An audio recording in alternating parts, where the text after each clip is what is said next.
Bueno, buenas tardes. Antes de empezar me quiero disculpar porque no hablo mallorquín, ni catalán, ni valenciano. Entonces, bueno, entre hacer la presentación en galego y hacerla en castellano, me parece que el castellano es un territorio común más compartido por todos los que estamos en la sala. Y quiero agradecer mucho, pues eso, a los organizadores del curso, a Alejandra y a Llorens, pues el haberme invitado para participar aquí y haberme dado la ocasión, pues, de viajar a Menorca 20 y pico años después de la única vez que había estado yo aquí, que casi no me acuerdo ya mucho. Entonces, pues nada, para mí un placer poder volver aquí, aunque sea de forma un poquito fugaz, pero bueno. Os voy a contar hoy algo que, bueno, viendo un poco la procedencia de las personas que os apuntaseis al curso, que es bastante heterogénea por lo que he podido ver, pues posiblemente las cosas que voy a contar hoy algunas personas ya las conozcáis o conozcáis una buena parte de ellas, espero que no todo, ojalá, y para otras personas pues probablemente sean contenidos un poquito más novedosos, ¿no? Entonces, bueno, espero que sepáis entender, los que ya lo sabéis, pues que lo hacemos por el bien o por el beneficio de las personas que quizá no lo conozcan tan bien, ¿no? Yo voy a hablaros de de lo que dice el título de la presentación, que es hacer una introducción a las llamadas tecnologías de información geográfica y su relación con el estudio arqueológico del paisaje. La presentación va a tener dos partes, una primera muy cortita, donde voy a hablar un poquito de cuál es el papel general que estas tecnologías juegan en arqueología, o sea, por qué son importantes y para qué nos pueden servir, y después en la segunda parte ya donde me pararé bastante más a explicar las diferentes cosas que podemos hacer con estas tecnologías dentro de los procesos de investigación en arqueología y abordando pues esas tres fases distintas del trabajo arqueológico: la identificación y documentación de los elementos de la evidencia, la gestión de esa evidencia y el análisis de la misma, pues donde pondré un pequeño ejemplo ilustrativo, ¿no? Bueno, empiezo entonces hablándoos un poco de esta primera parte que tiene que ver por qué las tecnologías de información geográfica importan en arqueología. Enseguida os daré una definición de lo que son las tecnologías de información geográfica, ¿no? Por si acaso hay alguna duda al respecto. Pero bueno, quizá eso, lo primero que podemos preguntarnos, la primera pregunta importante que podemos hacernos, por qué estas tecnologías han sido y siguen teniendo un papel bastante relevante en arqueología. Y hay dos razones que explican esto, que son complementarias. La primera es porque las cosas con las que trabajamos, lo que llamamos el registro arqueológico, los sitios, los objetos, ocurren en un espacio determinado, ¿vale? Todas las cosas proceden de algún lugar o están en algún lugar, tienen un componente espacial inherente. Y saber de dónde vienen las cosas o de dónde proceden o en qué lugar están es algo que ha sido siempre importante en arqueología, ¿vale? Porque nos proporciona una parte muy esencial de eso que llamamos el contexto, que es una palabra tan importante cuando tratamos de entender algo arqueológico, ¿no? Pero es que además la acción social, lo que las personas hacen y lo que las personas hicieron en el pasado, también tenía y tiene un componente espacial inherente fundamental. Las personas hacían cosas en lugares determinados y las personas hacían cosas con esos lugares determinados, como Alejandra nos mostró en su presentación. Entonces, estas dos razones son las que explican por qué las tecnologías de información geográfica, que son tecnologías diseñadas para gestionar la dimensión espacial de las cosas, han tenido mucho éxito en arqueología y han sido y siguen siendo muy importantes. En arqueología nos hacemos preguntas espaciales de distinta naturaleza y, digamos, de distinto grado de abstracción, ¿no? Primero nos preguntamos cosas muy básicas acerca de los propios datos arqueológicos. ¿Dónde está un sitio arqueológico o de dónde procede un objeto arqueológico? ¿O qué cosas hay cerca o había cerca del lugar de donde procede algo, ¿no? Luego nos hacemos preguntas acerca de cómo se formó esa evidencia, o sea, por qué las cosas están donde están, por qué ese sitio está allí y no en otro lugar, por qué este objeto procede de este lugar y no de otro sitio distinto. Y luego nos hacemos también preguntas que tienen que ver con la recreación de los contextos en los que se formó originalmente esa evidencia, ¿no? ¿Cómo era en el pasado un lugar? ¿Cómo era este sitio hace 1000, 2000 o 3000 años? ¿Qué cosas había entonces allí que ahora ya no existen, etcétera? Bueno, estas preguntas forman o se pueden relacionar pues con diferentes tipos de tareas arqueológicas, ¿no? Las primeras tienen más que ver pues, con lo que llamamos mapear o descubrir información arqueológica. Las segundas tienen más que ver con analizar y entender esa información arqueológica, y las terceras tienen más que ver pues, con reconstruir los escenarios del pasado, ¿no? Y estas preguntas forman una cadena de conocimiento, porque para poder reconstruir algo necesitamos primero entender ese algo. Para poder entender algo necesitamos haberlo analizado. Para poder analizar algo necesitamos tener una serie de datos y de evidencia y de información para hacer ese análisis. Entonces, en toda esta cadena de procesos de trabajo en arqueología, las tecnologías de información geográfica nos pueden ayudar de diferentes formas. Y ahora voy entonces un poco a explicaros cómo nos pueden ayudar Y aquí es donde sí que os voy a dar, pues eso, una definición, por si acaso hay alguna duda, de qué es eso de las tecnologías de información geográfica o las tecnologías geoespaciales. Perdón. Bueno, pues son un conjunto de elementos, enseguida vamos a ver un poco cuáles, de elementos muy heterogéneos y muy diversos que tienen en común el que todos ellos tratan con la representación y el análisis de cosas que ocurren en la superficie de la Tierra. Todas las componentes de las tecnologías geoespaciales o de las tecnologías de información geográfica tienen en común esto, el trabajar con cosas que ocurren en localizaciones determinadas y que la localización de esas cosas es una parte esencial de su comprensión. ¿Vale? Pues eso, tratan con fenómenos de dimensión espacial. Y como os decía, es un conjunto muy heterogéneo de cosas. Esta especie de nube de palabras representa pues, algunos de los conceptos más centrales dentro de este conjunto de tecnologías geoespaciales, ¿no? Pues tenemos cosas como los SIG, el LIDAR, la teledetección, el GPS, las imágenes satélite, etcétera, etcétera. Bueno, se ha definido varias veces como una constelación de conceptos que realmente a cualquier persona que se aproxima por primera vez a este mundo de las tecnologías espaciales le genera una sensación de confusión bastante generalizada, ¿no? De confusión y de caos, porque aquí dentro hay cosas muy distintas y que tienen utilidades muy diferentes. Hay desde herramientas y aparatos concretos, pues como puede ser un satélite, un receptor GPS, a lo que son más bien métodos o técnicas de trabajo y a lo que son pues, otro tipo de conceptos un poco más abstractos como los sistemas de información o las bases de datos. Para tratar de poner un poquito orden en esto y para tratar de, como decía, de cumplir un poco el objetivo de esta charla, que es daros una introducción al papel que tienen todas estas cosas en arqueología, lo que voy a hacer es tratar de mostraros todo esto ordenándolas en función del tipo de cosas para las que nos sirven, como visteis en la diapositiva inicial. Entonces voy a referirme primero a aquellas herramientas, métodos y técnicas que nos sirven, que nos ayudan a identificar y a localizar cosas, a descubrir y documentar la evidencia. Luego hablaré de aquellas que nos sirven para gestionar esa evidencia, una vez que ya la tenemos pues eso, localizada, mapeada, descrita, etcétera, pues cómo podemos gestionar esos datos. Y después, una vez que tenemos unos datos ya, pues eso, que conocemos, que reconocemos y que tenemos ordenados, cómo podemos analizarlos y qué tipo de herramientas nos sirven para analizar esos datos y hacernos preguntas y tratar de obtener respuestas a esas preguntas arqueológicas que nos hacemos. Entonces empezamos por aquella parte de las tecnologías espaciales que tiene que ver con la identificación y documentación de los datos, de la evidencia. Y aquí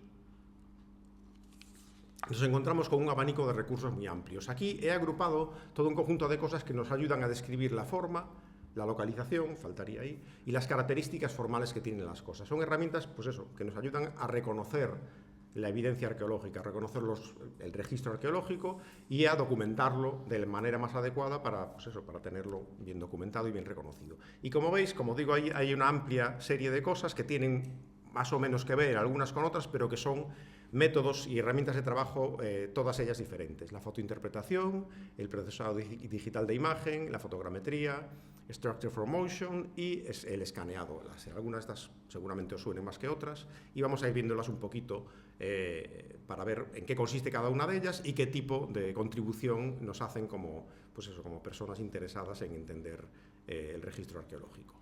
El primero es la fotointerpretación. La fotointerpretación quizás es el más sencillo de entender de todos ellos y es de hecho el método, el procedimiento de trabajo que tiene más tiempo, ¿no? Que existe desde más antiguo. La fotointerpretación es básicamente un análisis visual de imágenes, es ver una fotografía y entender lo que estamos viendo en esa fotografía, tan sencillo como eso. Ahora bien, la fotointerpretación arqueológica es generalmente una fotointerpretación aérea, o sea, se trata de hacer esto utilizando fotografías aéreas.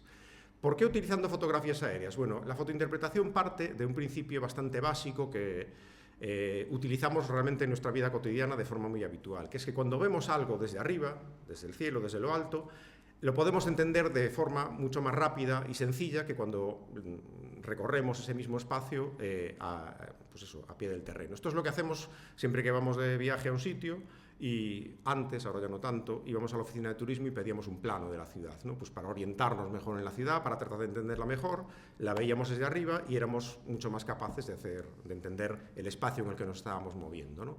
Hoy día esto lo hacemos más pues, con Google Maps o con aplicaciones distintas, pero seguimos haciendo este tipo de cosas. Cuando queremos orientarnos en un espacio determinado y entender mejor cómo se organiza ese espacio, tratamos de recurrir siempre a verlo desde arriba.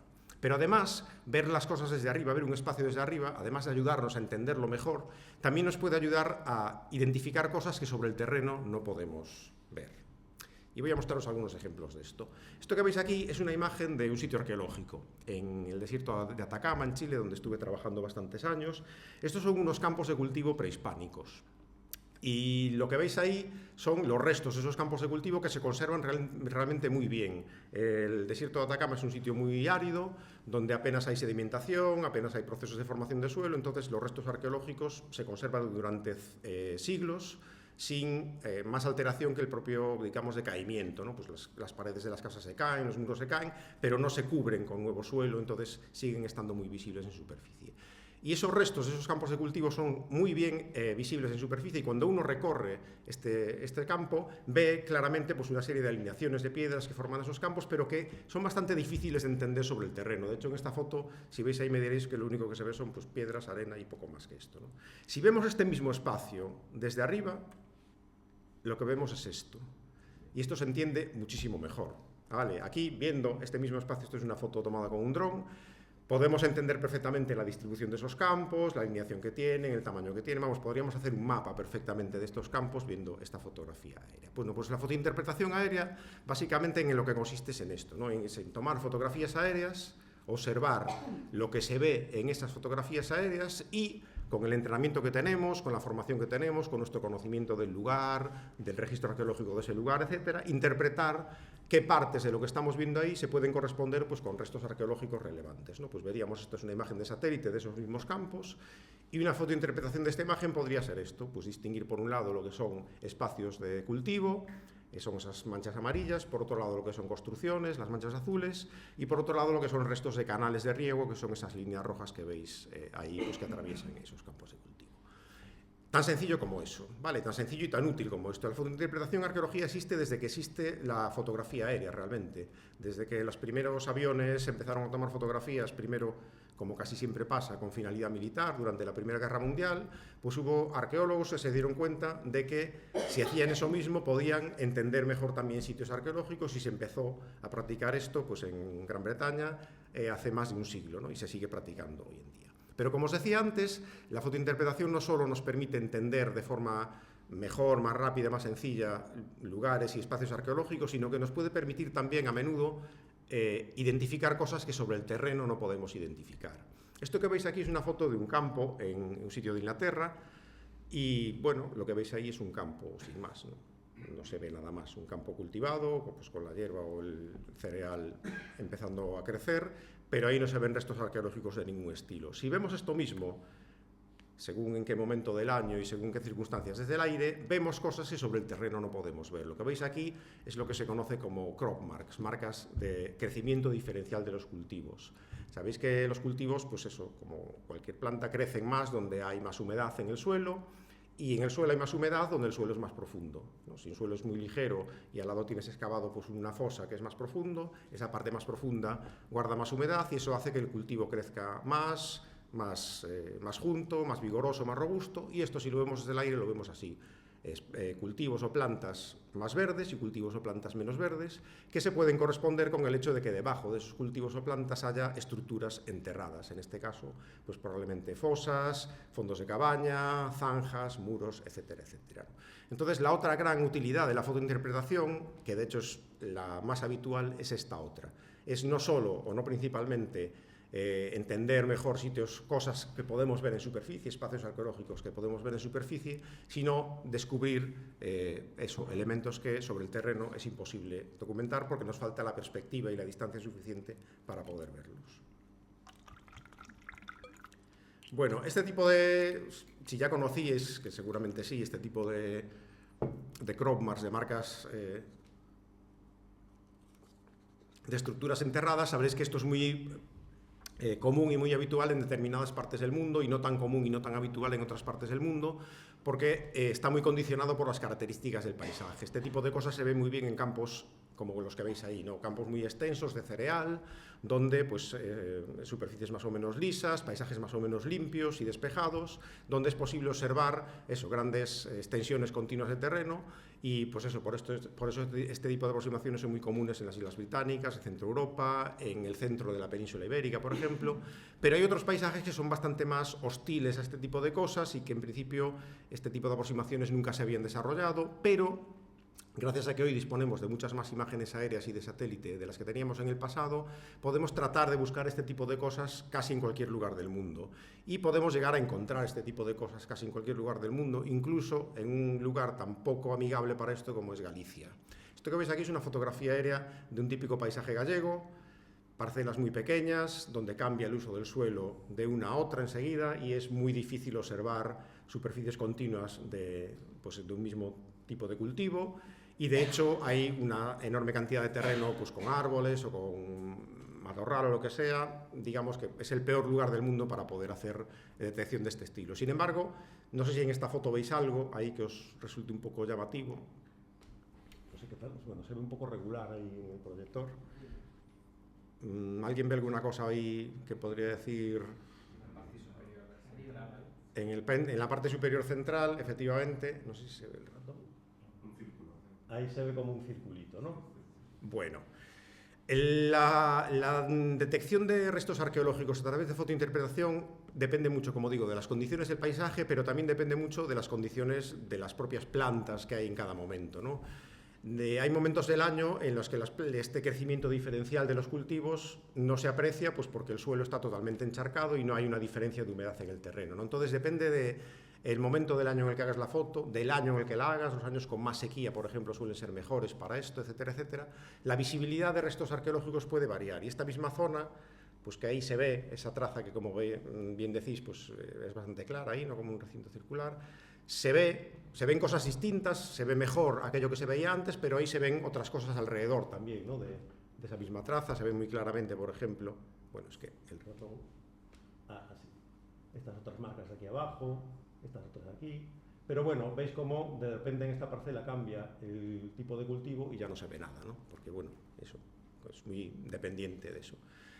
Y en otras fotografías pues se ven todavía cosas distintas, etcétera, etcétera. Bueno, la cuestión es esa, es que este tipo de recursos es bastante común, ha sido muy común en bastantes partes del mundo y se consideraba que era bastante poco útil en otras, pero gracias a que hoy disponemos de muchas fotos aéreas y de satélite podemos, digamos, practicar esto sin necesidad de tener un avión o alquilar un helicóptero y pues podemos llegar a expandir la utilidad de este tipo de recurso para otros lugares. Esta es una interpretación de las trazas potencialmente arqueológicas que habría pues, en esas imágenes que veis ahí, ¿no? En la presentación de mañana os mostraré algún otro ejemplo de este estilo que tiene ya más que ver con la parte del estudio de la edad del hierro de esta zona. Bueno,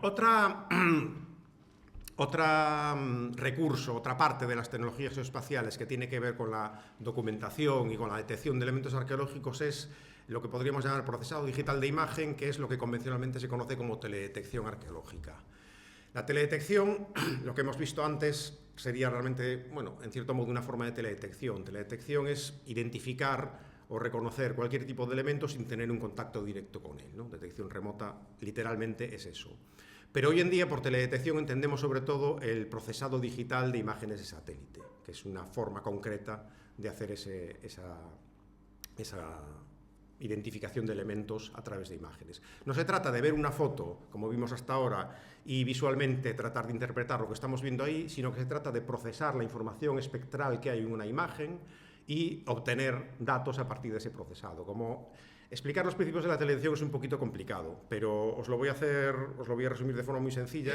Sabéis que cualquier imagen digital se compone de píxeles y cualquier píxel puede tener uno o varios valores distintos. Una imagen, una fotografía digital convencional, RGB, cada píxel tiene 3 valores, un valor de rojo, un valor de verde, un valor de azul.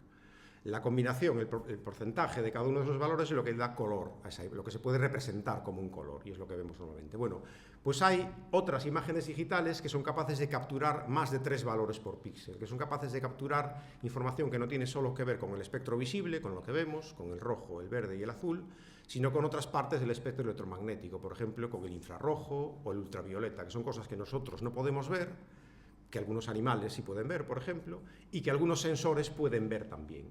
Entonces, podemos tener imágenes digitales que tengan pues, 4, 5, 6 o centenares de valores en cada píxel y podemos convertir, por ejemplo, esto sería una imagen RGB normal, la misma que vimos antes, de una zona, y esto sería esa misma imagen, pero en la cual estamos pintando de color rojo la cantidad de radiación infrarroja. Entonces, la radiación infrarroja tiene que ver con el vigor de la vegetación. Entonces, lo que estamos viendo ahí de color rojo son las zonas que tienen más vegetación en este paisaje. Aquí, en principio, parece que no había vegetación en ningún lado. Sin embargo, cuando procesamos esta imagen y utilizamos la radiación infrarroja, vemos como si efectivamente hay zonas que tienen más y menos vegetación. Vale. Bueno, esto es en 30 segundos, resumido, en qué consiste la teledetección. ¿Para qué nos sirve esto en arqueología? Bueno, pues porque en ocasiones, dependiendo de las circunstancias, de nuevo, es posible identificar trazas arqueológicas utilizando esta información de píxeles que no tienen que ver con el espectro visible, sino, pues, por ejemplo, de nuevo con la radiación infrarroja o con el infrarrojo térmico, etc. Esto que veis aquí, esto es un ejemplo traído de una publicación que creo que sirve bastante bien. Esto es una fotografía convencional de un campo, no sé en qué lugar de Europa, la verdad, y esto es una fotografía de ese mismo campo, pero de la radiación infrarroja. Y como veis, pues ahí se ven claramente los restos, de nuevo, de un recinto enterrado, que en este caso no es visible a través de la imagen normal, pero que sí se ve muy bien por la distinta intensidad de la radiación infrarroja en esas zonas que probablemente se correspondan con zanjas y con una estructura enterrada. Entonces, la utilidad que tiene la teledetección en arqueología, de nuevo, es básicamente esta, ¿no? Es una variante, digamos, de la fotointerpretación, pero que consiste no solo en mirar una foto y entender lo que vemos ahí, sino en procesar la información numérica que hay en los píxeles de cada imagen. Vale. Bueno, otra tercera herramienta que nos ayuda a documentar la forma, las características de las cosas es la documentación 3D. Y una manera, dos formas habituales hoy día de hacer esa documentación tridimensional son la fotogrametría y las computer vision techniques, que no son exactamente lo mismo, pero para el caso como si lo fuera. Esta técnica, este método de trabajo consiste en reconstruir el volumen, o sea, la forma tridimensional de cualquier objeto, basándose en principios ópticos, basándose en la combinación de distintas fotografías, basándose en los mismos principios que nos permiten a nosotros ver en 3 dimensiones. Vosotros sabéis, supongo que sabéis, que nosotros vemos en 3 dimensiones porque tenemos 2 ojos y porque cada uno de los ojos tiene, digamos, un punto de vista ligeramente distinto del otro, ¿no? Lo típico que si alternáis, vais guiñando los ojos alternándolo, veis que va cambiando un poco lo que veis delante, sobre todo si ponéis una mano delante, por ejemplo. Yo pongo aquí la mano ahora, guiño este ojo, no veo nada, y con este sí que veo algo, ¿no? O sea, cada ojo ve algo ligeramente distinto. Lo que hace nuestro cerebro es combinar las imágenes ligeramente distintas de nuestros 2 ojos y producir un modelo 3D de lo que los ojos están percibiendo. Yo a menudo hago un ejercicio para demostrar esto y lo podemos hacer porque es un poco entretenido y así hacemos un pequeño paréntesis más entretenido. Coged un bolígrafo o cualquier otra cosa que tenéis, seguramente. Yo voy a coger el micrófono este que tengo aquí. Vale, y ponedlo así apuntando hacia vosotros. Si sois diestros, lo sujetáis con la mano izquierda. Si sois zurdos, lo sujetáis con la mano derecha. Dejad libre la mano hábil que tengáis. Vale, ahora tenéis que guiñar un ojo y con la otra mano la colocáis así y tratar de agarrar la punta del bolígrafo. ¿Vale? ¿Os ha salido? Sí, os ha salido, pero habéis ido ahí despacito, despacito. Hacedlo con los 2 ojos abiertos ahora. Lo hacéis en 0, ¿vale? Bueno, pues esa es una demostración práctica de cómo cuando vemos con 2 ojos vemos en 3D. Ver en 3D es tener la sensación de la profundidad de las cosas, o sea, del volumen que tienen las cosas y de la distancia a la que están las cosas de nosotros. Vale. Entonces, eso, cuando tenemos 2 imágenes que son ligeramente distintas una de otra, nuestro cerebro es capaz de generar esa sensación 3D. Pues la fotogrametría lo que hace es exactamente lo mismo. La fotogrametría consiste en tomar normalmente bastante más de 2, ¿no? Varias imágenes parecidas pero no exactamente iguales de un mismo objeto, y un programa de ordenador lo que hace es lo mismo que hace nuestro cerebro, generar el volumen tridimensional de ese objeto a partir de la combinación de esas imágenes. Bueno, como lo hace ya es una cuestión más distinta, pero básicamente es eso. La fotogrametría lo que hace es no solo generar vistas 3D de las cosas, no solo generar una vista en 3D, pues eso, como la que podemos tener en una pantalla cuando hacemos una foto de un modelo 3D, sino que genera documentos métricos con dimensiones reales, que es lo interesante, ¿no? O sea, lo que genera son reproducciones virtuales de cualquier tipo de objeto, que no solo nos da la sensación volumétrica de ese objeto, sino son reproducciones sobre las que podemos tomar medidas, por ejemplo, y podemos tener, digamos, una réplica, pues eso, virtual, exacta de ese mismo objeto. ¿Qué tiene esto que ver con el paisaje? Bueno, pues que aparte de aplicarse a objetos, esto mismo lo podemos aplicar a paisajes. ¿Vale? Cuando hacemos esto mismo a partir de imágenes aéreas, cuando tomamos varias imágenes aéreas de una misma zona, con un dron, por ejemplo, con un avión o un helicóptero si tenemos mucho dinero, podemos hacer esto mismo, podemos generar representaciones tridimensionales de ese paisaje. Y aquí pues os traigo un ejemplo que es, bueno, paradójico como todo lo que hacemos con pantallas. Una pantalla es un elemento bidimensional, entonces estamos viendo algo 3D a través de una representación 2D. Pero bueno, esta es una fotografía aérea de nuevo de una zona en el desierto de Atacama, en Chile. Ahí se ve, bueno, veis muy claramente, ¿no?, un sitio arqueológico aquí abajo, todo esto. Y pues su entorno más inmediato, estas ya son construcciones modernas y demás. Pues igual que generamos este mosaico de fotografías aéreas, podemos generar un modelo tridimensional de este mismo espacio, que aquí lo vemos en forma de mapa de sombras, y que nos da, pues eso, no solo una imagen. A partir de esta foto, la foto ya contiene un juego de luces y sombras que nos permite intuir un poco el volumen, ¿no?, las diferencias de altitud que hay en este paisaje. Pero aquí no solo podemos intuirlas, sino que podemos medirlas realmente. Aquí tenemos una representación tridimensional de este paisaje, ¿vale? Pues con todas sus formas y detalles.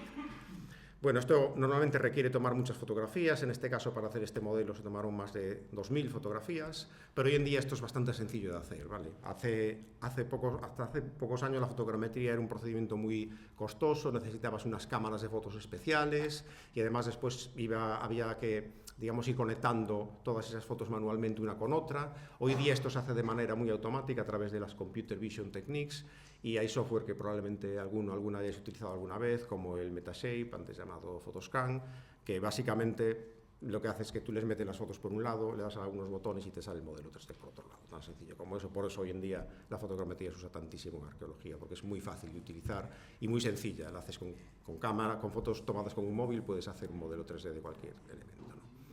Bueno, estas imágenes, aparte de eso, de darnos una representación tridimensional, nos permiten hoy en día pues tener eso, documentaciones súper detalladas de sitios, y si los sitios son, como en este caso, sitios en un paisaje donde, como antes os decía, no hay apenas vegetación y sedimentación y las estructuras arqueológicas se conservan prácticamente como se abandonaron en su momento, este sitio no está excavado, es así como se conserva 500 años después, ¿no? Pues podemos tener facilísimamente pues un plano del sitio con muchísimo detalle. Bueno, aquí el detalle depende lógicamente del detalle de las fotos que hayas hecho, pero pues podemos llegar a ver, como veis ahí, pues podríamos sacar un plano de los muros, podéis ver un montón de restos de molinos ahí distribuidos en superficie, y es eso, es una forma, digamos, súper eficiente de hacer una documentación que por medios convencionales nos podría llevar muchísimo tiempo, si las circunstancias del sitio pues ayudan y se prestan para ello, ¿no? Otra forma de documentación 3D muy extendida también es el láser escáner, que seguramente conoceréis y que es muy fácil de entender cómo funciona. No se basa en principios ópticos como la fotogrametría, sino que se basa en proyectar un rayo láser sobre una superficie, medir el tiempo que tarda el rayo vamos a llamarle rayo, da igual, en volver a la máquina que lo ha lanzado, y esa medición del tiempo permite calcular la distancia entre el punto donde está la máquina y el punto en el que ha rebotado ese rayo. Pues eso hecho millones de veces por segundo, lo que genera son pues nubes de puntos de enorme densidad, que además se pueden texturizar y colorizar, y bueno, aquí veríais un fragmento de un escáner láser de una cámara megalítica en Galicia, pues eso, que básicamente consiste en colocar la máquina delante y empezar a pedirle que empiece a rebotar con lo que tiene enfrente y ya está. Vaya, tan sencillo como eso. Esto seguro que lo conocéis y no tiene mayor complejidad entenderlo. Hacerlo ya es un poco distinto, pero entender cómo funciona es bastante fácil. Bueno, pues una variante hoy en día súper popular en arqueología del escaneado 3D es el LIDAR. LIDAR es acrónimo de Light Detection and Ranging, y el LIDAR básicamente es un escáner 3D aerotransportado. El LIDAR seguramente os sonará y probablemente lo hayáis utilizado porque desde hace menos de 10 años, básicamente prácticamente 5 o 6 años, se ha convertido casi en ubícuo en arqueología porque es una herramienta súper útil, pues eso, para de documentar tridimensionalmente superficies muy extensas, paisajes extensos. Y además tiene la ventaja sobre la fotogrametría de que permite, como pone entre comillas, atravesar la vegetación. La limitación principal que tiene la fotogrametría cuando la usamos para documentar paisajes es que es muy útil en un paisaje como el que yo os mostraba antes, donde no hay matorral, no hay árboles, no hay vegetación. Entonces hacemos un modelo tridimensional de la superficie y de todo lo arqueológico que hay ahí. Pero claro, la mayor parte de los paisajes del mundo no son así. Son paisajes que se parecen más a esto, bueno, quizá no siempre a esto, pero bueno. Paisaje en Galicia, lleno de árboles, en el que un modelo, una fotogrametría, como esto que veis ahí es una ortofoto, pues únicamente nos daría un modelo tridimensional de un montón de árboles. Y nos ayudaría bastante poco a entender lo de arqueológico que puede haber ahí. No sé si alguien ve algo medianamente o sospechosamente arqueológico ahí, pero si alguien lo ve, le alabo la vista y la imaginación, porque básicamente lo que se ven son árboles y, bueno, un poco la parte de abajo algunos campos de cultivo. Bueno, pues el LIDAR tiene esa magia, digamos, que es que nos permite borrar o atravesar la vegetación y ver lo que hay debajo de todos esos árboles.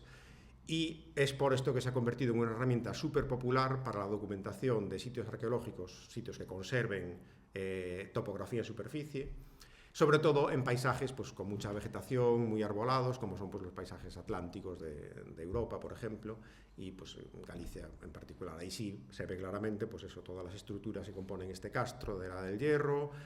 Se puede dibujar claramente los fosos, las murallas, etcétera, etcétera, ¿no? Y bueno, de castros hablaré un poquito más mañana, así que me lo voy a saltar ya por ahora.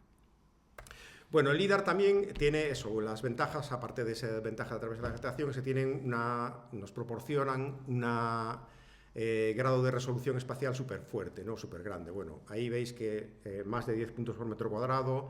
Esto es un LIDAR, digamos, aéreo, hecho con aviones a mucha altitud. Un LIDAR hecho con dron, como este que veis aquí, este está hecho con dron. Se pueden sacar más de 500 puntos por metro cuadrado, que es mucha más resolución de la que necesitamos para documentar hasta las más mínimas variaciones topográficas que pueda haber en un terreno. Incluso a veces también variaciones topográficas que sobre el terreno es muy difícil reconocer porque son muy pequeñitas, ¿no? Entonces, bueno, aunque es una herramienta costosa, cada vez está más disponible. Sabéis que España es uno de los no muchos países del mundo que tiene LIDAR disponible de todo el territorio y están ya por la tercera cobertura, ya varias comunidades autónomas la han publicado. Es de acceso libre, gratuito, bueno, muchos y muchas lo habéis utilizado seguramente, pero hoy día también hay sensores LIDAR que van sobre drones y que son relativamente asequibles o de comprar o de alquilar y bueno, esto es lo que explica que cada vez se extienda más el uso de LIDAR y se seguirá extendiendo cada vez más para, pues eso, para permitirnos documentar de manera muy detallada paisajes arqueológicos relativamente extensos de forma sencilla y rápida. Bueno, con esto terminamos entonces con la parte que tiene que ver con aquellos componentes o aquellas herramientas de las tecnologías espaciales que nos ayudan a documentar, a mapear, a localizar y a documentar la forma y la apariencia de las cosas. Podríamos pasar entonces a aquellas que nos ayudan a gestionar. Una vez que tenemos toda esa información, pues eso, ¿qué podemos hacer con ella? Bueno, pues aquí hay otro conjunto de herramientas que básicamente son los sistemas de información geográfico, que seguramente os sonarán también, una de cuyas principales utilidades es, pues eso, gestionar información espacial, o sea, gestionar datos a partir de su localización espacial. Una de las maneras más habituales y que seguro que habéis utilizado alguna vez de interactuar con un sistema de información geográfico es a través de lo que se llama un geoportal. Un geoportal es un sitio web en el cual podemos acceder a un conjunto de información a través de un mapa, usando un mapa como interfaz fundamental. Pues cuando buscáis un hotel en Booking estáis usando un geoportal, por ejemplo, ¿no? Pues los geoportales pueden tener la orientación temática que se quiera y puede haber geoportales arqueológicos, como este que veis ahí, que es uno que tenemos en el instituto, pues que contiene un inventario de sitios arqueológicos, un catálogo de sitios que hemos ido documentando en nuestros proyectos a lo largo de los años y pues sabéis cómo funciona esto, ¿no? Pues tienes la localización o la forma de las cosas, pinchas sobre ella y te da información sobre esas cosas. Un geoportal es eso y un sistema de información geográfico como herramienta de gestión de información básicamente es eso, ¿vale? Es una herramienta que nos permite gestionar datos arqueológicos bueno, del tipo que sea, pero en nuestro caso arqueológicos, a partir de su localización espacial, usando la localización espacial como puerta de entrada a esos datos arqueológicos. En vez de una base de datos convencional, donde tenemos tablas, contexto y tal, pues aquí la forma de acceder a los datos es a través de la localización espacial de esos datos. Y no hay mucho más que decir al respecto, o sea, se podrían contar muchas otras cosas, pero básicamente los SIG como herramientas de gestión de información son eso, ¿vale? Y entonces pasamos ya a la tercera parte, que es aquella componente de las tecnologías de información geográfica que nos sirven para analizar la evidencia. Una vez que ya tenemos un conjunto de datos, que sabemos dónde están nuestros sitios, nuestros objetos, etcétera, empezamos a hacernos preguntas acerca de esos datos. Y aquí las tecnologías de información geográfica también nos pueden servir para ayudarnos a responder a esas preguntas. Las TIC nos ofrecen un abanico de posibilidades muy amplio para responder a este tipo de preguntas. O sea, nos ofrecen una cantidad de recursos metodológicos muy distintos para responder a preguntas muy diferentes. Todas ellas siempre que tengan que ver con la localización espacial de las cosas, obviamente, ¿no? Pues la típica pregunta de por qué esto está allí o este tipo de cosas, ¿no? Pero lo que es fundamental saber cuando queremos recurrir a estas herramientas como forma de análisis de información es que son las preguntas los que determinan todo lo que vayamos a hacer con ellas. Uno de los errores más habituales que se viene señalando desde el inicio del uso de estas tecnologías en arqueología es pues el hecho de simplemente usarlas porque las tengo, porque están ahí, porque es fácil utilizarlas y a menudo sin mucho sentido, ¿no?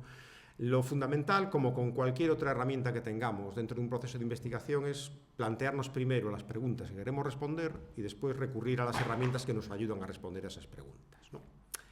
Esta es una cautela, bueno, que se hace siempre y 25 o 30 años después seguimos haciéndola todavía y a veces no con mucho éxito, ¿no?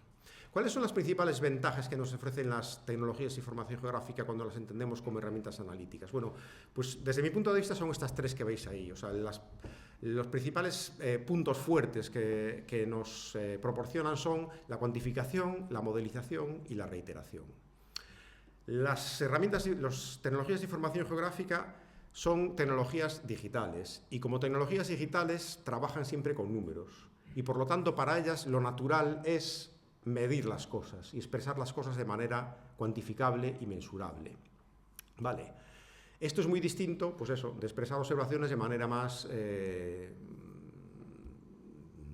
basada en nuestra percepción o en nuestra impresión, que es lo que durante mucho tiempo pues, se hacía.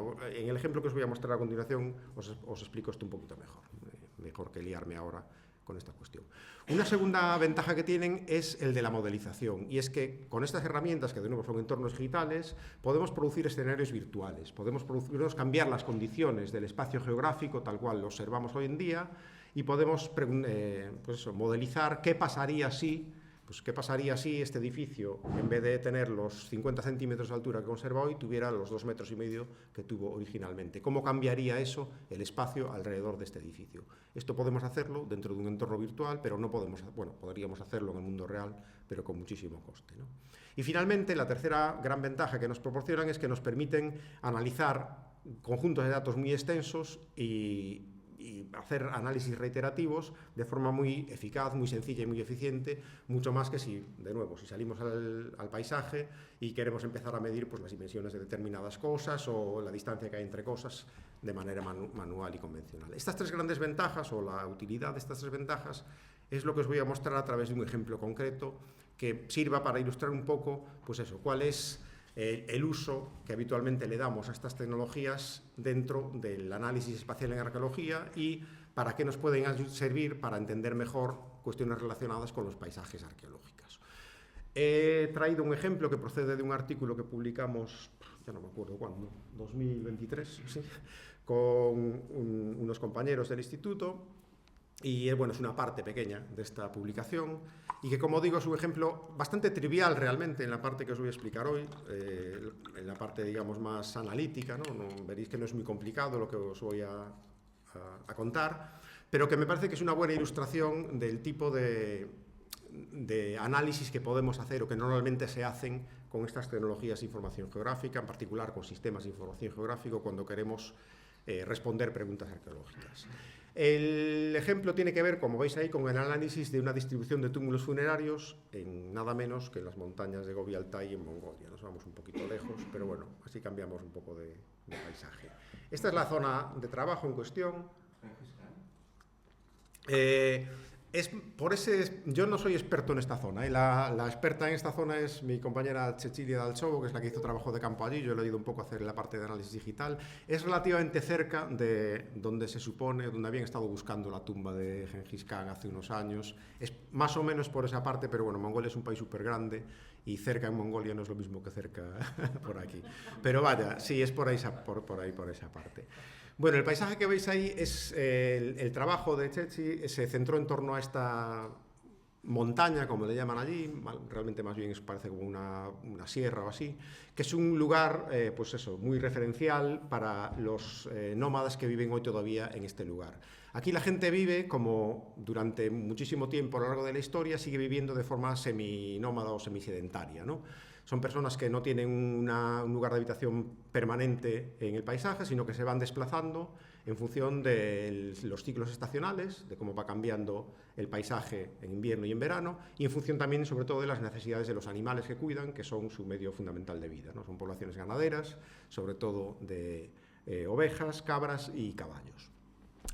Entonces, es un paisaje, pues eso, esta montaña tiene un montón de connotaciones sagradas, tiene mucho que ver con las cosas que os explicaba antes Alejandra, un sitio muy referencial para las poblaciones de hoy en día, y lo debió de ser también para las poblaciones del pasado, porque es un paisaje que está cuajado de monumentos funerarios, de túmulos como este, bueno, de tipos muy distintos. Algunos son tan grandes y monumentales como este que veis aquí, otros son un poco más modestos, más pequeños, pero aún así muy claramente distinguibles en el paisaje, y otros son pues bastante más pequeños, más modestos y más, a veces más indistintos, ¿no? Pero en todo caso son muy abundantes, muy numerosos y muy fácilmente perceptibles en el paisaje. La zona, como habréis visto en el mapa anterior, es una zona muy extensa, ahí tenéis una escala ahí arriba, son 10 kilómetros aquella escala, es un paisaje enorme, muy difícil de recorrer porque, pues eso, hay algunos caminos y carreteras, luego vamos a hablar un poco más de esto, pero es muy difícil llegar a todos los lugares de este paisaje y por lo tanto plantearse un análisis de la distribución de estos túmulos aquí, lógicamente pasaría primero por conocer cuál es la distribución completa de estos túmulos, y hacer esto a través de trabajo de campo sería impracticable. Entonces, lo que hizo Cecchi en su día fue hacer un trabajo basado en la fotointerpretación. Y enganchamos con una de las primeras cosas que hablamos al principio de hoy. Porque, dadas las características de este paisaje y de estos monumentos funerarios, resulta que son muy claramente distinguibles en las imágenes de satélite, como veis ahí, ¿no? No solo son distinguibles por la distinta textura que tienen, veis que las piedras que forman los túmulos son más oscuras que el terreno circundante, por lo tanto se destaca muy bien, pero incluso se ven, como el paisaje es muy árido, muy seco, no tiene casi vegetación, pues se ven incluso en muchos casos, como veis, recintos alrededor de muros y demás, o sea que es muy fácil en este caso, a través de un trabajo de fotointerpretación, obtener un mapa relativamente completo de toda la distribución de monumentos funerarios en esta zona, ¿no? Y eso fue lo que hizo Cecchi, lo complementó con trabajo de campo, lo típico, pues para asegurarse de que todo lo que documentaba como túmulos eran túmulos y que no se le estaban quedando fuera otras cosas, y lo hizo en una extensión para la cual pudo conseguir imágenes satélite, que no fue toda la zona de trabajo. Ahí tenéis marcada en rosa las zonas de las que no consiguió imagen de satélite, pero bueno, son una minoría respecto al conjunto del espacio, y documentó un total de 1.181 túmulos, que aquí en este mapa aparecen distinguidos entre los que tienen entre los que documentó a través de fotointerpretación y los que solo pudo documentar a través de trabajo de campo, que son algunos también que no se veían realmente bien en las fotos aéreas. Bueno, pues con todo este conjunto de datos, Cecchi, bueno, y los colegas que le ayudamos, estábamos ya en disposición de hacernos algunas preguntas, ¿no? O sea, de poder empezar a responder algunas preguntas que tuvieran que ver con la distribución de estos monumentos. Y una primera pregunta bastante básica, que de hecho se ha hecho muchas veces en arqueología, en contextos parecidos a este, es si hay una relación entre la movilidad por el paisaje y la localización de estos túmulos.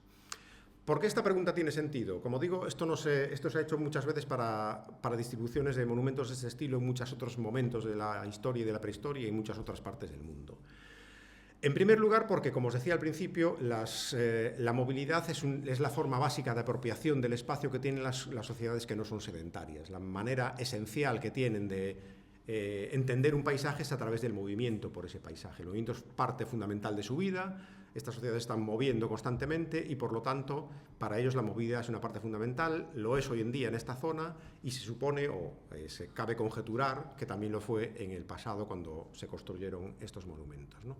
De hecho, esta importancia de la movilidad hace que las rutas de movilidad a lo largo del tiempo en este lugar sean muy persistentes, que haya habido una acumulación de caminos, pero una modificación muy pequeña de esos caminos. Una vez que un camino existe, ese camino perdura a lo largo del tiempo, y eso se ha podido ver pues porque caminos que son hoy visibles sobre el terreno aparecen en mapas de principios del siglo XX y la gente los recuerda, sus abuelos, sus bisabuelos, etcétera, etcétera, ¿no? O sea, hay una sensación de persistencia y de perduración muy larga en los patrones de movilidad en este paisaje, en la manera en la que la gente recorría este paisaje, ha ido recorriendo este paisaje a lo largo del tiempo.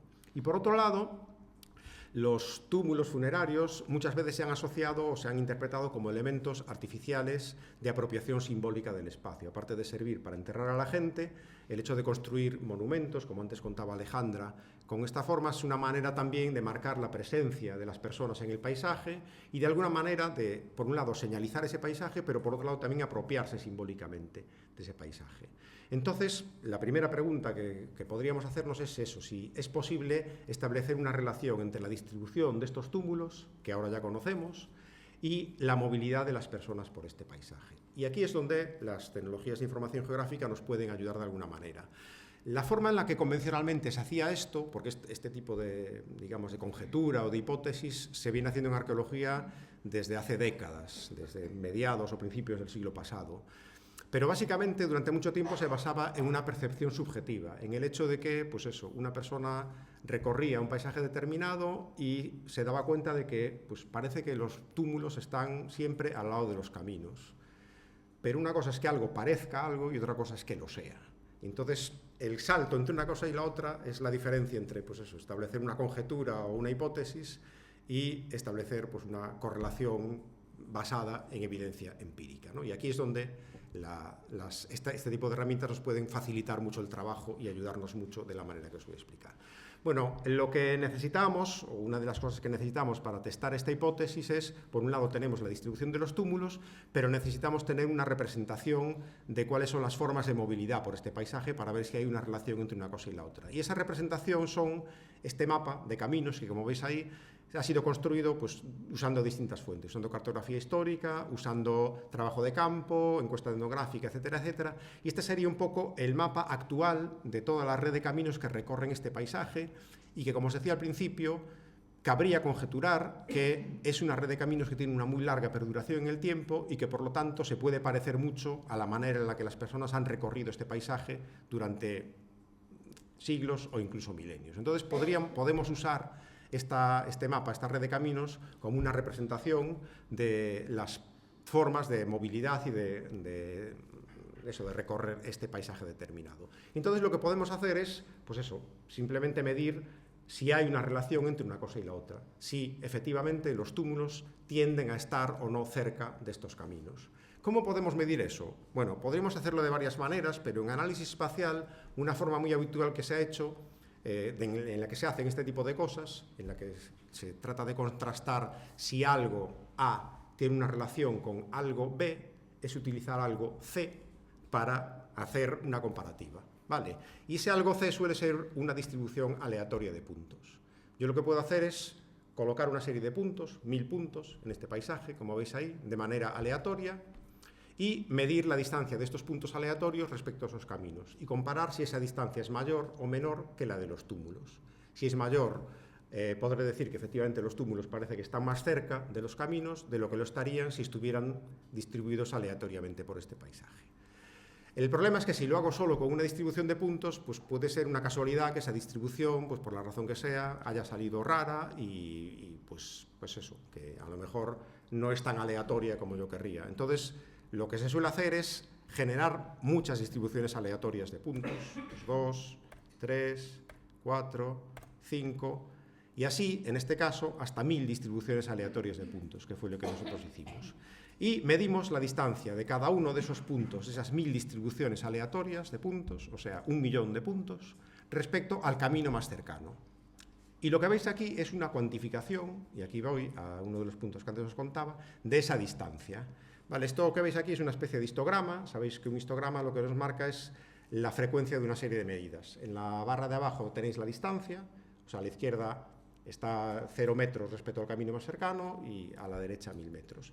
Y el eje vertical nos muestra la frecuencia. O sea, esto quiere decir que, pues eso, hay una cantidad, bueno, relativamente intermedia de puntos aleatorios que están a 0 metros de algún camino. La cantidad de puntos se va subiendo cuando llegamos aquí, más o menos a una distancia de 100 metros, o sea, la distancia más habitual de un punto aleatorio en un camino son 100 metros, y luego va bajando según nos alejamos y cada vez hay menos puntos alejados del camino más cercano. Lo que veis ahí, la línea amarilla central indica el promedio y la línea gris indica la desviación máxima de esa distancia. O sea, todos los puntos que hemos medido, no hay ninguno que esté más, que se salga de esta barra, digamos, ¿no? Entonces veis que las 1000 distribuciones aleatorias son bastante coincidentes todas entre sí, porque veis que la barra es relativamente estrecha y que esto nos da una imagen de que efectivamente esto es representativo, que hay una sistematicidad, ¿vale? Pues ahora lo que podemos hacer es comparar esto con la distancia de los propios túmulos, y así sabremos si podríamos decir con alguna base empírica que los túmulos tienden a estar cerca de los caminos, más cerca de lo que estarían si estuvieran distribuidos aleatoriamente por el paisaje. Y la medida de los puntos es... ¿no quiere salir? Es esta otra que veis ahí. Vale, esa sería la misma curva, pero solo para los túmulos. Y efectivamente, pues eso, vemos que hay una diferencia muy clara. Vale, veis que hay una mucha mayor frecuencia de túmulos a distancias cortas y que esa frecuencia va bajando según nos alejamos, mucha mayor que la de los puntos aleatorios. Vale, entonces, esto no nos permite afirmar que los túmulos estén construidos, o sea, que la intención de los que construyeron los túmulos fue ponerlas al lado de los caminos, pero sí que nos permite soportar esa hipótesis. Vale, podemos decir que efectivamente es posible que haya una relación directa entre una cosa y la otra, porque de otra manera, pues eso, los túmulos estarían a una distancia de los caminos como cualquier otro punto aleatorio. Entonces, bueno, esto es un poco lo que interpretamos de esta manera. Esto mismo lo podríamos decir, como os decía antes, caminando por esa zona y viendo esto, pero nos faltaría este soporte empírico y este soporte cuantitativo que nos dan las herramientas digitales. Y ya voy terminando. Y hay una segunda, bueno, aquí me voy a hablar solo de una segunda posible parte, ¿no? De eso, otra pregunta posible que podríamos hacernos. Y es que si, vale, bueno, vemos que hay o que podría haber una relación entre los túmulos y los caminos y que entonces pues, podría tener sentido defender que efectivamente funcionan como marcadores de las zonas de movilidad y como forma de apropiación del paisaje de sociedades itinerantes, etcétera, pero podríamos preguntarnos entonces si hay alguna preferencia por señalar rutas de acceso a lugares especiales, o sea, si los caminos, si los túmulos están directamente asociados a caminos que recorren la zona indistintamente, o si se asocian especialmente a algunos caminos concretos, a caminos que conducen a algunos lugares particulares del paisaje. Y esto tiene más que ver pues, con las cuestiones que antes Alejandra contaba, de que no todos los sitios de un paisaje son iguales, sino que siempre hay lugares que son especiales por algunas razones o por otras. En un paisaje como este, un paisaje árido, de sociedades ganaderas, etcétera, etcétera, hay lugares que podemos pensar, de nuevo, conjeturar con una cierta base, que pueden tener una significación especial, que son las fuentes de agua. ¿Vale? En un sitio donde hay una limitación grande de agua y donde además el agua es un recurso esencial pues, para poder alimentar las personas, para poder beber las personas, pero también, sobre todo, para poder alimentar al ganado, puede tener sentido pensar que hayan tenido un papel especialmente importante para estas personas y que, por lo tanto, puede haber también una relación especial con estos lugares donde haya fuentes de agua, ¿no? Entonces, lo que necesitamos de nuevo para testar esta hipótesis es tener una representación de esos lugares con fuentes de agua y, de nuevo, esa representación se consiguió otra vez utilizando fuentes cartográficas, trabajo de campo, etcétera, etcétera. Bueno, se mapeó un poco todas las manantiales y fuentes y pozos, tanto los que se utilizan en la actualidad como los que ya no se utilizan hoy en día, los escasos cursos de agua que recorren la zona y bueno, lo que veis ahí arriba como una especie de lago son lagos salobres que no tienen, o sea, no se puede consumir ese agua y por lo tanto no sirven para este tipo de análisis, ¿no?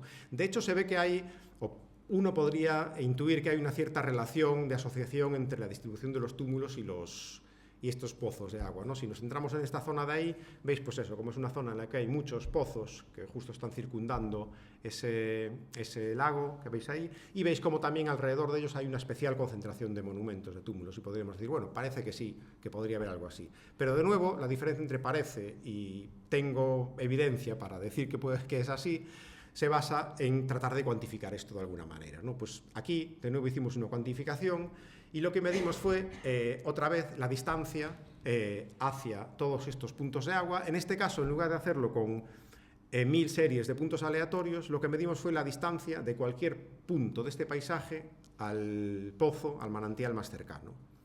Y que construimos un histograma, que es lo que veis ahí de nuevo. Y aquí veis, pues eso, como hay muy pocos... Hay muy pocos puntos que estén hasta 200 metros de distancia de un pozo. Bueno, según nos vamos alejando de los pozos, cada vez hay más puntos. Digamos que la distancia más habitual suele estar alrededor de 3 kilómetros, 4 kilómetros.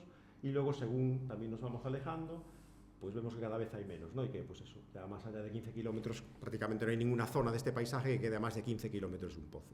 Pues si comparamos de nuevo esto con la distancia de los túmulos a los manantiales más cercanos, vemos de nuevo como hay una diferencia bastante significativa. Vemos como, bueno, por resumir mucho, que ya me estoy extendiendo demasiado, sí tenemos datos cuantitativos, datos concretos, para poder defender que puede haber una asociación especial entre la distribución de estos túmulos y la cercanía a esos manantiales o a esos pozos, ¿no? Porque veis que la frecuencia de distancia es muchísimo más alta en aquellas zonas en las que estadísticamente no sería esperable que fuese tan alta, de nuevo, si los túmulos no tuviesen ninguna relación con eso, ¿no?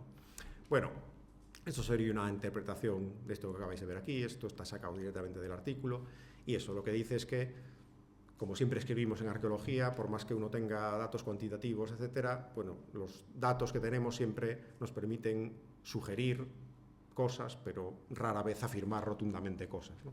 Pues estos datos sugieren que el acceso a las fuentes de agua puede haber sido un factor primario en la selección de localizaciones para la construcción de los túmulos y también un elemento fundamental en la organización de la red de movilidad de esta zona, de esto no hablé ahora, lo cual era algo que por otro lado cabría esperar, pero que ahora tenemos argumentos cuantitativos para defenderlo con una cierta mayor fuerza. Como os decía, el ejemplo es bastante trivial, porque no descubre nada que uno no pudiera suponer, pero creo que lo elegí porque creo que me sirve un poco para ilustraros qué diferencia hay entre hacer esto utilizando herramientas digitales de este estilo y hacerlo de otra manera distinta, ¿no? Y esas ventajas o esas diferencias son, de nuevo, las que antes os comentaba, que nos permiten expresar objetivamente, cuantitativamente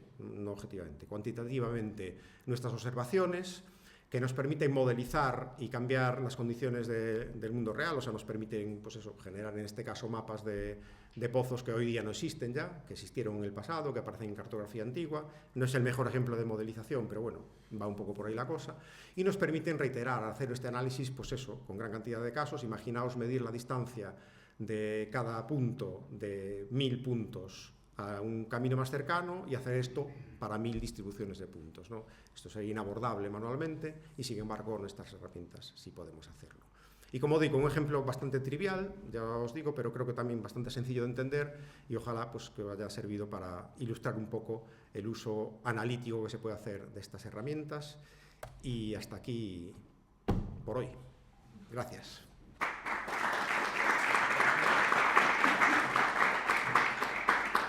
Bueno, si tenéis alguna pregunta o algo, por supuesto. El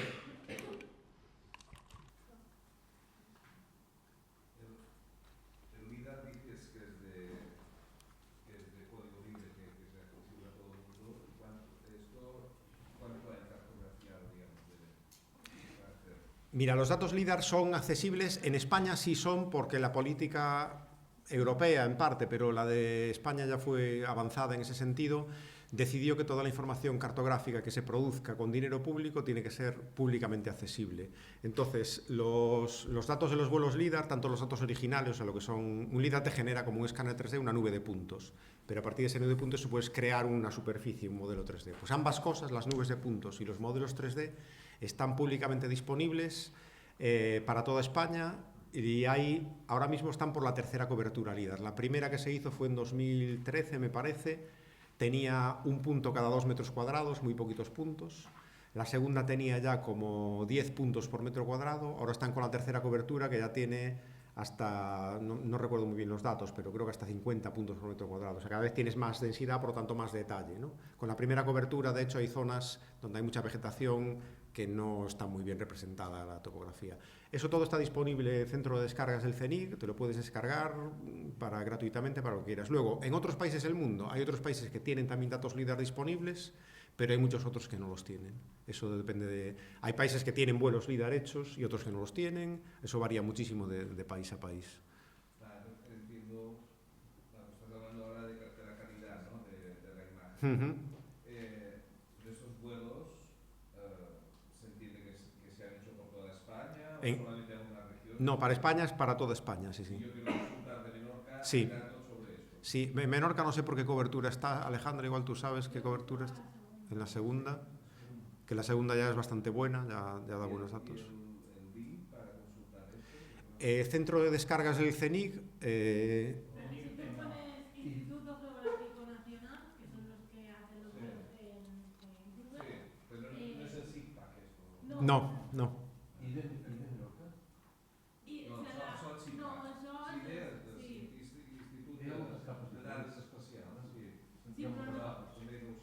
Aquestes són, o sigui, estan fetes per Menorca, però per descarregar-te les dades que diu ell, vaig a l'Institut Geogràfic Nacional i allà tenen una cosa per al centre de descarga i allà te pots descarregar tot el que vulguis de tot l'estat.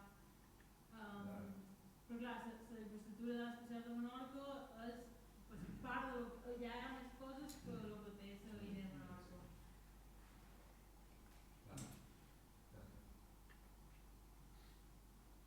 ¿Lo debiste pasar bien en Atacama después de venir de Galicia? Jo, no sabes cómo. Es que no puede haber un sitio más diferente para hacer arqueología.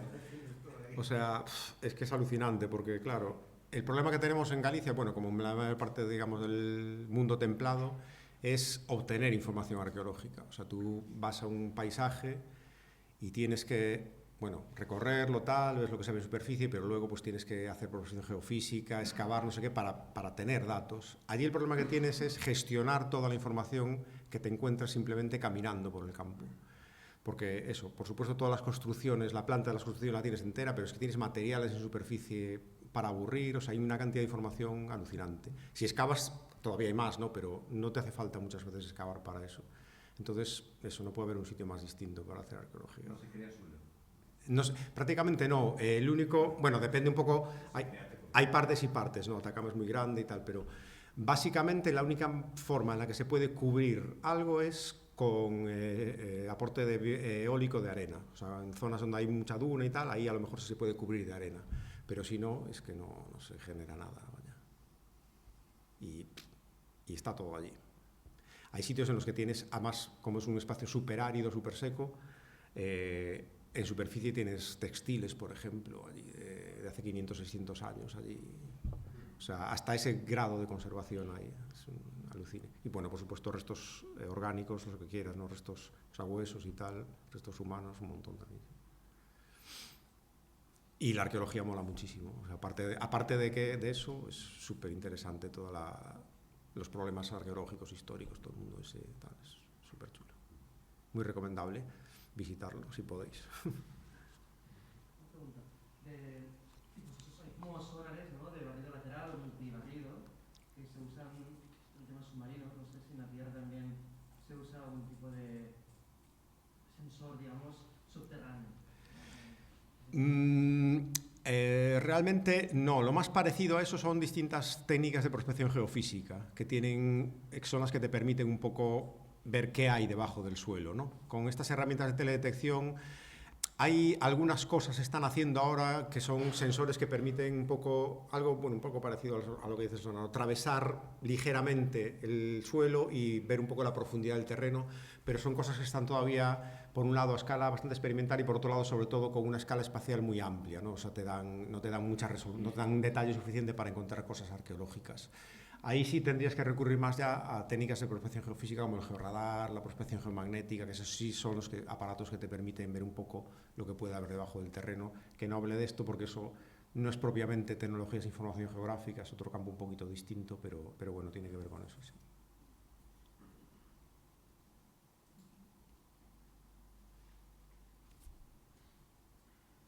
Bueno, pues mañana más.